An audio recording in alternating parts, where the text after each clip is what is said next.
여러분 안녕하세요. 닥터킴입니다.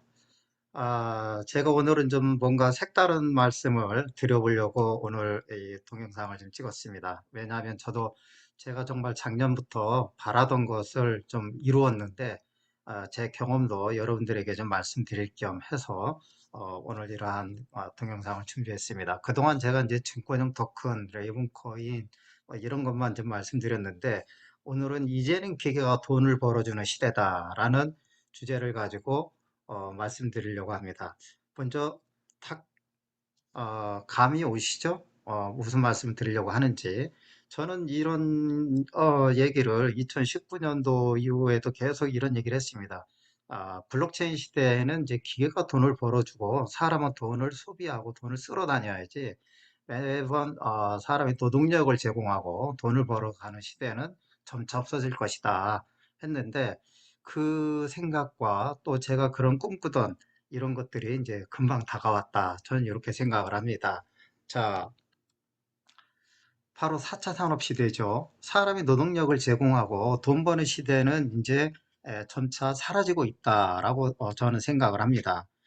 여러분 잘 아시지만 이제 커피 자판기가 무인 자판기로서, 사람이 예전에는 이제 다방에서 커피를 팔았는데 이것을 자판기가 판다라고 했을 때 우리가 처음에는 아마 충격이었죠. 지금이야 이게 뭐 너무나 당연한 얘기지만, 그러다가 이제 음료수 자판기가 나왔죠.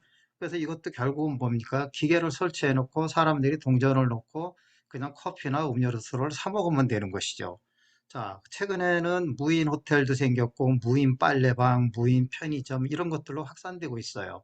결국 뭐냐면, 굳이 사람이 여기에 호텔에서 지켜서 있을 필요도 없고, 빨래방 이런 것도 역시 마찬가지로 이제 기계나 시스템에 의해서 돌아가게 되는 것이죠. 편의점도 심지어는 이제 무인화되고 있다는 겁니다.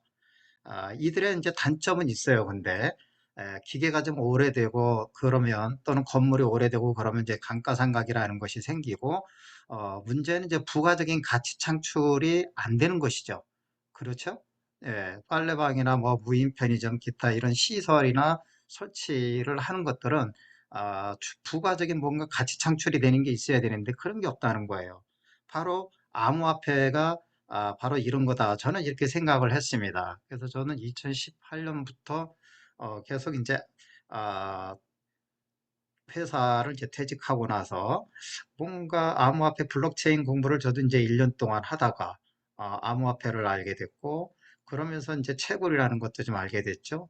그러면서 이제는 이제 사람이 노동력을 제공하기보다는 무인 점포라든가 또는 뭐 무인 호텔, 빨래방 이런 것들이 등장하니까 IoT 기술이라든가 또는 블록체인 기술, 인터넷 연결, 또 AI 뭐 이런 것들이 생기다 보면은 당연히 굳이 사람이 노동력을 제공하고 돈을 벌 필요가 없겠다. 기계가 돈을 벌게 하면 되겠네. 전 이런 생각을 좀 갖게 됐어요. 그래서 꿀이다. 이렇게 생각을 한 것이죠. 자, 우리가 암호화폐를 얻을 수 있는 방법은 두 가지가 있어요. 그죠? 여러분들 잘 아시는 거래소, 즉 업비트라든가 코인원, 코비 뭐 이런 곳에서 여러분들이 거래소에서 직접 암호화폐를 구매하는 방법이 하나가 있고, 두 번째 이제 채굴하는 것이죠. 물론 이제 마스터노드나 채굴하는 방식은 여러 가지가 있는데, 제가 오늘 말씀드리려고 하는 것은 이제 POW 방식의 채굴을 좀 주로 말씀드리려고 합니다. 결국 이제 채굴도 본인이 직접 채굴을 할 수도 있고, 이걸 이제 위탁해서 채굴을 할 수도 있고, 또는 내가 기계가 없는 경우는 이제 해쉬만 이제 구매해서 채굴하는 방식도 있죠. 이제 여러 가지 채굴 방식이 좀 있습니다. 자, 우리가 암호화폐를 갖고 싶은데 직접 채굴하는 거 여러분들 하실 수 있으시겠어요? 어렵죠. 그래서 이제 해시레이트를 구매하는 방식으로 저는 사실 투자를 좀 했습니다.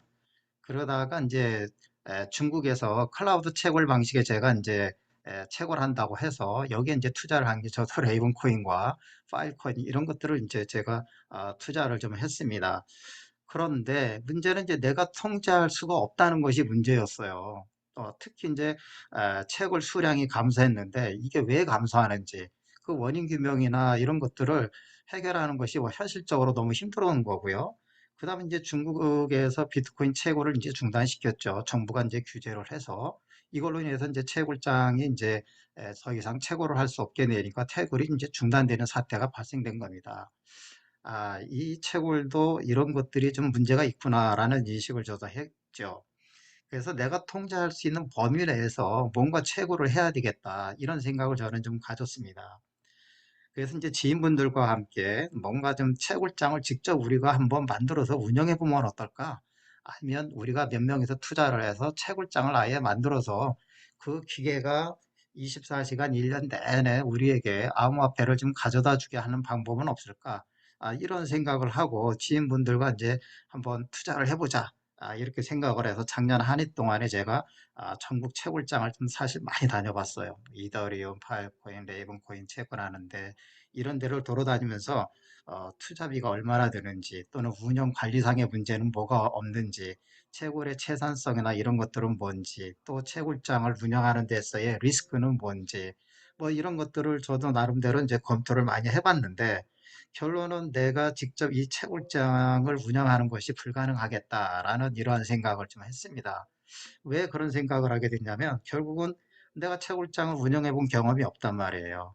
그리고 기술도 사실 부족하고 저는 이제 문과 출신인데 물론 레이븐 코인 정도의 채굴은 저도 할 수는 있지만 제가 기계를 세팅하기는 좀 어렵더라고요. 보니까 이거를 이제 컴퓨터 제조나 조립하셨던 분들은 아무것도 아니지만 제가 이제 이것을 한다는 게 좀 쉽지 않더라라는 거죠.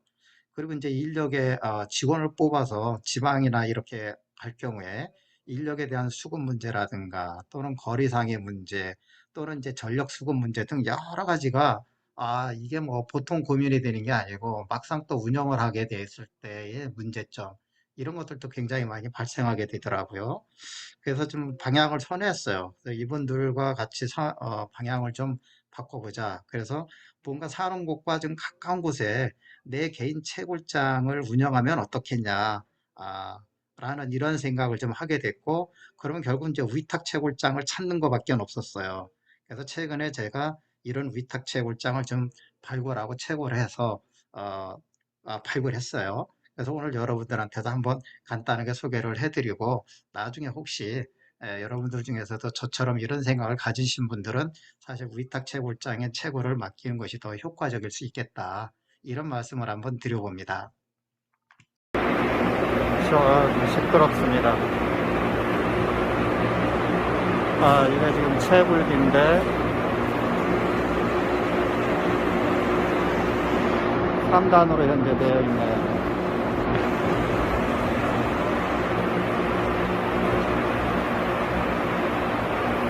지금 계속 채굴기가 새로 세팅되고 있다고 합니다. 네, 오늘 새로 들어와서 지금 이제 설치하려고 준비하는 것들입니다.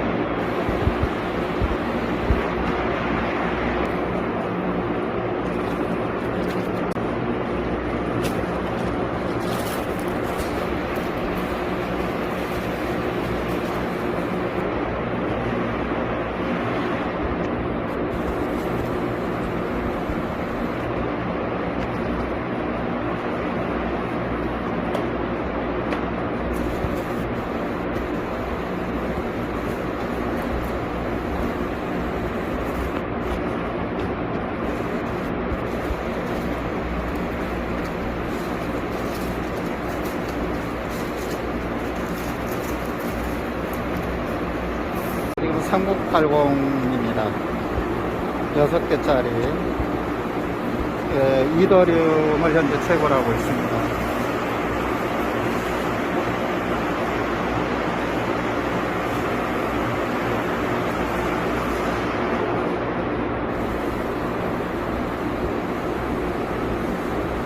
새로 들어오고 있네요. 이 뒤에 환풍구가 엄청납니다.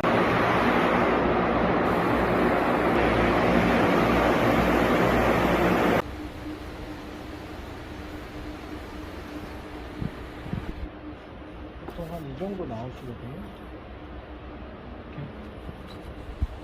지금 이게 이더인가요? 네네. 이거. 이더가 지금 예. 그것도 식스웨이인가요? 예, 예. 식스웨이 하나가 지금 채굴이 해시가 어떻게 되나요? 여기 327 정도. 그 식스웨이 하나가 327 해시. 전기는 와트는 얼마나 먹습니까, 이게? 이거는 한 1600 정도 올라가요. 1600와트? 예. 1.6kW인가? 예.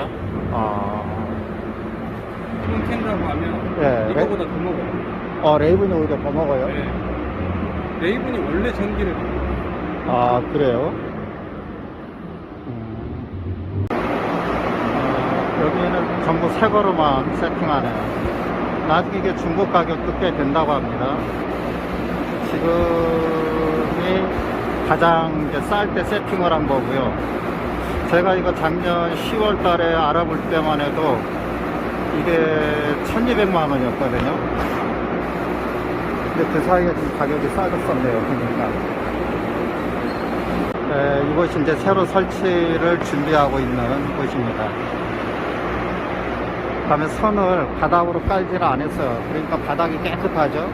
그러니까 여기가 좀 좋은 게 이번에 좀 뭔가를 아는 것 같아요. 바닥에 선이 하나도 없죠. 그래서 이 선이 전부 다 위로 뺐습니다. 이렇게. 그러니까 인터넷 선이라든가 그 다음에 파워, 전기 선 그걸 다 위로 했죠. 어디 가보면 밑으로 막 바닥에 했는데 바닥이 굉장히 지저분하거든요. 근데 여기는 위로 다 뺐고 다크라든가 이런 거 전부 다 위로 빼서 사실 바닥을 보면 바닥은 굉장히 깨끗합니다. 여러분들 잘 보셨습니까?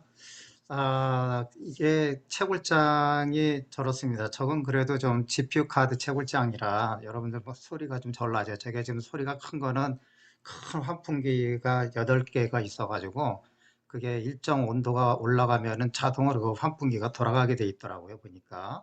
그러다 보니까 이제 마침 소리가 엄청 컸습니다. 자, 여러분들이 암호화폐 채굴을 하는 데 있어서 목표와 목적을 분명하게 잘 정하셔야 됩니다. 특히 목표를 명확하게 잘 정하셔야 되는데 암호화폐 채굴에 투자하실 때는 일정 수량을 지속적으로 이제 확보한 후에 내가 목표한 가격에 정말 매도를 해야 되겠다. 그래서 수익을 나는 만들어야 되겠다라는 목표를 명확하게 정하셔야 됩니다. 그렇죠? 그리고 이제 만약에 매월 생활비를 벌기 위한 그런 목적으로는 이 채굴이라는 것이 별로 저는 추천해 주고 싶지는 않습니다. 짧게는 1년에서 길게는 좀 3년에서 5년 정도를 좀 길게 보시고 매월 채굴되는 것을 이제 계속해서 수량을 모은다 이렇게 생각하는 것이 좀 바람직하고요. 그리고 이제 많은 그런 수량을 이제 모은 후에 한 번에 왕창 팔아야지 큰 돈이 되잖아요. 그래서 이제 그런 의미에서 여러분들에게 채굴이라는 것에 저는 이제 한번 추천을 해본다 이렇게 말씀을 드리고 싶고요. 사실 단기적으로는 생활비 버는 것 이것은 이제 거래소에서 여러분들이 트레이딩 하셔도 됩니다. 이거는 누구나 다 하시잖아요. 그렇죠? 저는 이제 이것 때문에 사실 채굴에 투자를 하게 된 겁니다. 내가 잠자는 동안에도 뭔가 계속해서 수익이 창출될 수 있는 이런 소득원, 이걸 만들어야 되겠다. 뭔가 파이프라인을 만들어야 되겠다라는 생각으로 사실 저는 이제 채굴장이라는 걸 계속 생각했고, 채굴을 생각하게 된 겁니다. 그래서 이런 개념으로 여러분들이 좀 접근했으면 좋겠다 하는 겁니다. 내가 잠자는 동안에도 계속 채굴이 되고 기계가 일을 해서 나한테 이제 수익을 갖다 줄 수 있는 거. 여기에 가격이 이제 올라가면 더 좋겠죠. 네. 그래서 여러분들이 이제 채굴을 하실 때는 채굴 채산성이나 효율성 이런 거를 잘 보시고 어떤 코인에 어떤 암호화폐에 내가 채굴 투자를 할 건지 이것들을 이제 잘 검토를 하셔서 하는 게 좋은데 현재는 이제 채굴 중에서도 이제 GPU 카드 채굴기 중에서 이제 이더리움 이것이 현재는 채굴 채산성이 그래도 월 5%에서 한 8% 정도 이렇게 나오는 거로 알고 있고 레이븐도 4%에서 한 6% 정도 이렇게 나오는 거로 알고 있습니다. 그래서 자, 이제는 이제 바로 기계가 돈을 벌고 사람은 이제 소비자가 돼야 되는 시대다. 저는 이렇게 생각을 합니다. 그래서 우리가 블록체인 시대에는 뭔가 이제 사고를 좀 바꿀 필요가 있다. 그런 생각을 하고요. 여러분들이 암호화폐 그러면은 아직 암호화폐를 잘 모르시는 분들, 우리 이제 가상자산이라고 하는데 이걸 잘 모르시는 분들은 아직도 부정적인 시각으로 보는데 지금 이제 윤석열 대통령 당선자도 ICO를 이제 합법화하겠다 이런 얘기 하지 않았습니까? 그러면 이제 결국은 이것이 제도권 안에 들어온다는 얘기죠. 제가 보기에는 앞으로 채굴장 중에서도 큰 채굴장이나 괜찮은 채굴장들은 아마 IPO 갈 수도 있습니다. 코스닥이나 이런 데에 이제 상장할 수도 있죠. 우리 이미 이제 나스닥에 상장된 전 세계에서 큰 채굴장들이 있잖아요. 한국에서도 그런 채굴장이 안 나오라는 법은 없죠. 사실 이제 제가 하고 싶었던 것이 처음엔 개인 채굴장으로 시작을 해서 그래서 내가 아, 디지털 금을 벌어오는 이러한 농장을 만들어야 되겠다. 디지털 파밍 하는 농장을 만들어야 되겠다. 이런 생각을 갖고 저도 채굴에 계속 관심을 갖다가 이게 이제 내가 직접 할 수 있는 부분이 아니겠다 해서 이제 저도 제가 채굴기를 사고 조립을 이제 맡기고 그다음에 이제 그 해당 회사에다가 위탁을 이제 맡겨서 채굴 매일매일 이제 채굴되는 것은 이제 저한테 제 지갑으로 이렇게 이제 들어오는 것이잖아요. 채굴은 이제 이런 방식인데 뭐 다양한 채굴의 어떤 사업 비즈니스가 있는데 여러분들은 이제 그런 것 말고 내가 직접 채굴하거나 아니면 내가 기계를 사서 이제 위탁 맡기는 정도 이런 걸 한번 생각해 보시는 게 어떨까 저는 이런 생각을 좀 합니다. 자, 암호화폐 채굴을 하는 데 있어서 이게 위험성도 있어요. 이게 무조건 뭐 좋은 건 아닙니다. 뭐든지 다 위험은 있죠. 그 중에서 가장 큰 것이 바로 이제 채굴 채산성이 이제 악화됐을 때의 문제예요. 채굴 채산성이 악화됐다는 얘기는 이제 암호화폐 가격이 이제 추락했거나 하락하는 경우, 그렇죠? 우리 2018년도 경험을 했잖아요. 2017년도에서 2018년도 초까지 이제 어, 정말 비트코인이 크게 총 불장이라고 하는 이렇게 이제 2,800만 원까지 올라갔을 때는 그땐 채굴이 굉장히 좋았죠. 그렇다가 이제 완전히 급추락하면서 내가 이제 투자한 거 한 달에 전기료도 안 나오는 이렇게 됐을 때는 이제 채굴장 문을 닫아야 되잖아요. 그다음에 이제 두 번째는 채굴 부품 가격 이런 것들이 이제 급격하게 상승하는 경우가 있습니다. 특히 이제 우리 그 이더리움이나 레이븐코인 채굴하는 이제 GPU 카드 같은 경우에는 이게 이제 다음 주 제가 어제 그저께 이제 그 채굴장에 가보니까 다음 주부터는 또 이 GPU 카드 가격이 좀 오를 수가 있다네요. 제가 작년에 좀 9월, 10월 달에 알아볼 때는 GPU 3070 Ti 뭐 이런 것들이 한 160만 원까지 했거든요. 근데 지난주에 가보니까 이게 그래도 100만 원대 초반이더라고요. 100만 원에서 100만 원대 초반이었는데 이게 이제 다음 주부터는 또 다시 가격이 오른다고 합니다. 이런 것들 여러분들이 잘 고려하셔야 되는 거고요.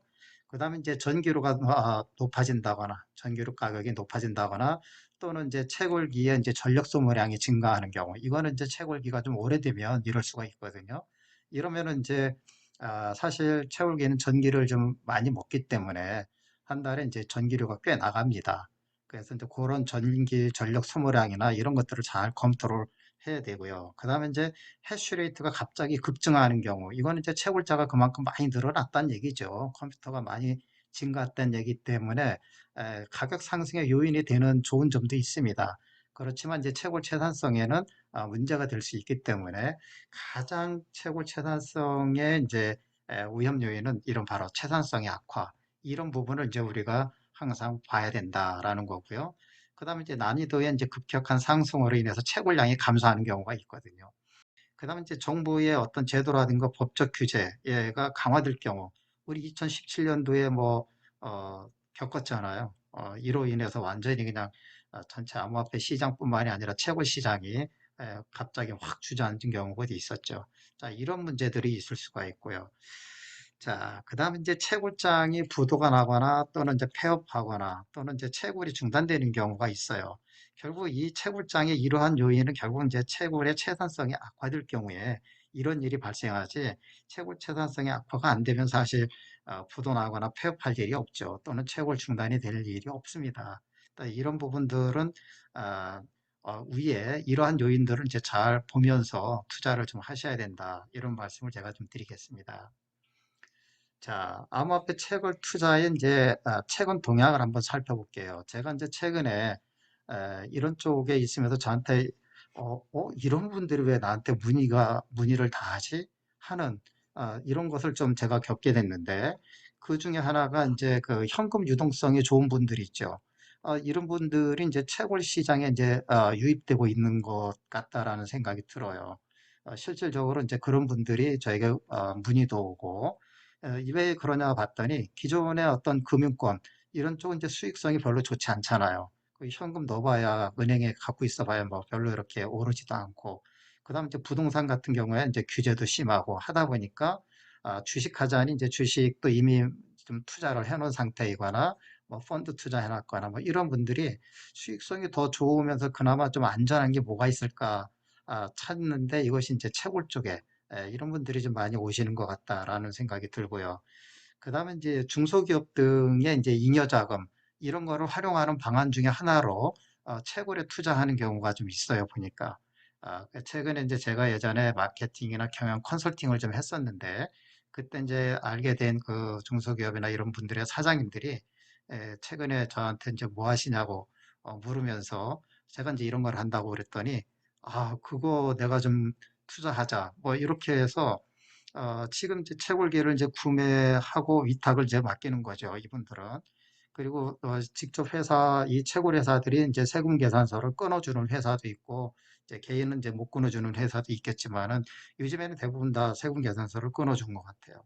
그다음에 이제 기업의 어떤 위기에 대응하는 용도로 얘를 갖다 은행에다 넣어놓는 것보다는 현금을 갖다가 채굴에 투자해서 거기서 계속 나오는 이제 코인을 모았다가 얘가 가치가 크게 높아졌을 때 팔고 하는 또는 이제 수년 후에 우리 회사가 뭔가 돈을 써야 될 일이 있는 경우 이런 것들은 이제 미리 채굴에 이제 투자했다가 그때 이제 코인 가격이 어느 정도 많이 올랐을 때 한번 팔려고 이렇게 해서 접근하시는 이제 분들도 있더라라는 거고요.